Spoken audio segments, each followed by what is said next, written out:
أعوذ بالله من الشيطان الرجيم. بسم الله الرحمن الرحيم. والذين يتوفون منكم ويذرون أزواجا يتربصن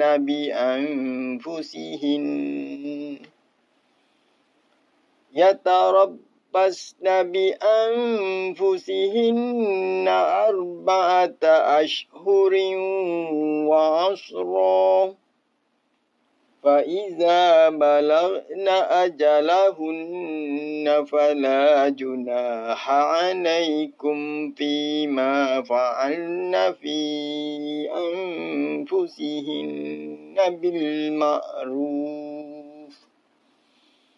والله بما تعملون خبير.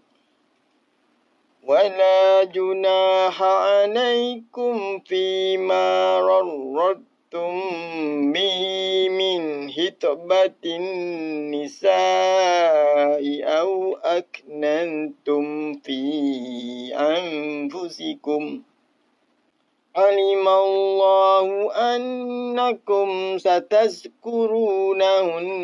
ولكن لا تواعدوهن سرا إلا أن تقولوا قولا معروفا،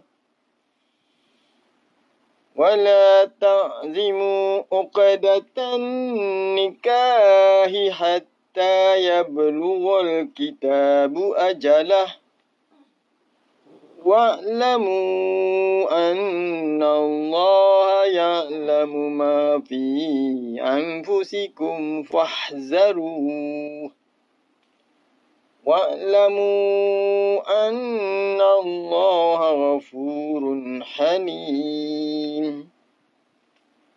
لا جناح عليكم إن طلقتم النساء ما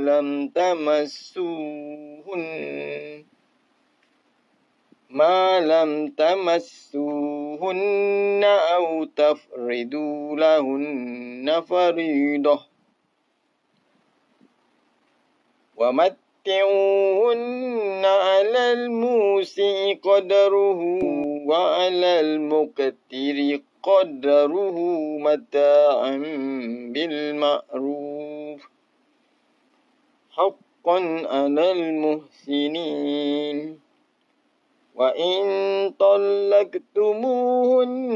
من قبل أن تمسوهن وقد فرضتم لهن فريضة، فنصف ما فرضتم إلا أن يعفون أو يعفو الذي بيده عقدة النكاح، وأن تعفوا أقرب للتقوى، ولا تنسوا الفضل بينكم، إن الله بما تعملون بصير.